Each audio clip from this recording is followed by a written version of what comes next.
Bonjour l'ami, je suis un simple berger venu par curiosité voir ce qui se passait. Oui, comme toi, ami visiteur, je suis venu voir. Voir quoi? Voir qui? Moi, dans une humble étable des collines de Judée, j'ai vu une jeune mère et son bébé, et puis un père heureux et fier, mais aussi un peu inquiet pour la suite. Et toi, quelle part du mystère s'offre à toi? Que sais-tu de Noël? Quel lien fais-tu entre les cadeaux de Noël et la crèche de Bethléem en Judée? Quel lien fais-tu entre ce qui se passe là, dehors, sur le marché de Noël, et ce qui se passe là, dans le silence de la crèche? Comme toi, ami visiteur, la curiosité me pousse à venir assister à cette mystérieuse naissance. Marie et Joseph, son époux, ont trouvé refuge dans une étable. La salle commune était déjà pleine. Personne n'a voulu les accueillir. Qu'importe, cela ne convenait guère pour une naissance. Le bœuf et l'âne, étonnés de cette étrange visite, entourent la mangeoire qui sert de berceau à l'enfant. Je m'interroge. Est-ce bien là ce qu'avaient annoncé les prophètes? Est-ce bien la naissance tant attendue? D'autres bergers, comme moi, sont venus voir. Nous avons accouru après qu'un ange dans le ciel nous ait appris une bonne nouvelle, une grande joie, la naissance du Sauveur qu'espérait Israël. Nous pensions alors trouver un roi vêtu d'habits magnifiques, et nous avons trouvé, dans une étable à l'écart du monde, un nouveau-né emmailloté, pauvre parmi les pauvres. Il y a quelques mois, l'ange Gabriel avait annoncé à Marie qu'elle allait enfanter.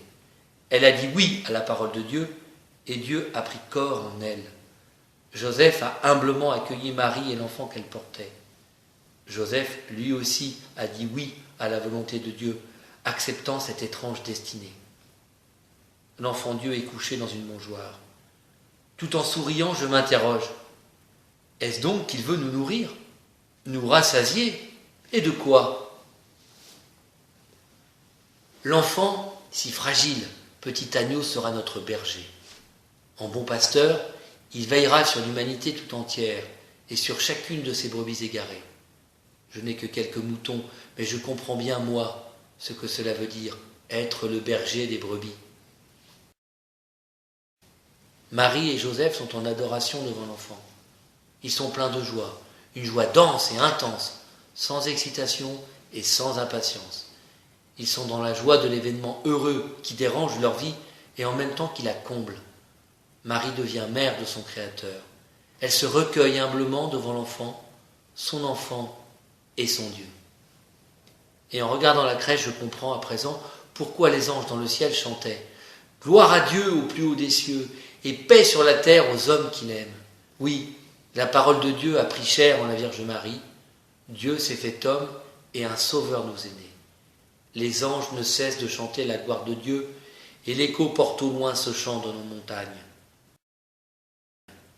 L'infiniment grand s'est fait infiniment petit. Oui, c'est Dieu qui s'est fait homme et qui est présent ici. Les mages, Melchior, Gaspard et Balthazar, guidés par l'étoile, ne s'y tromperont pas en venant eux aussi adorer l'enfant et en lui apportant des cadeaux dignes d'un grand roi. Je comprends que la présence de l'enfant est lumière dans la nuit et qu'elle seule peut éclairer notre humanité. L'enfant Dieu est la vraie lumière qui illumine tout homme. Amis visiteurs, entends-tu tout cela?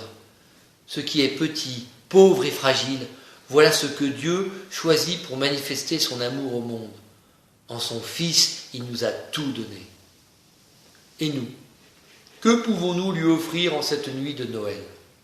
Le plus beau cadeau que l'on puisse faire à Dieu, c'est d'accueillir la vie éternelle qu'il nous donne en son Fils. Et maintenant, amis visiteurs, prends le temps de regarder autour de toi et écoute dans le silence de ton cœur. Qu'entends-tu du mystère de Noël et de la venue du Seigneur? La joie de Noël peut-elle te toucher? La lumière de Noël peut-elle t'éclairer? Es-tu Joseph qui s'engage? Es-tu Marie qui dit oui? Es-tu un berger qui s'incline? Un santon qui s'interroge? Laisse-toi toucher par l'enfant Dieu. Laisse-toi toucher par la présence de Dieu. Et si tu veux, prie simplement dans le silence avec Marie.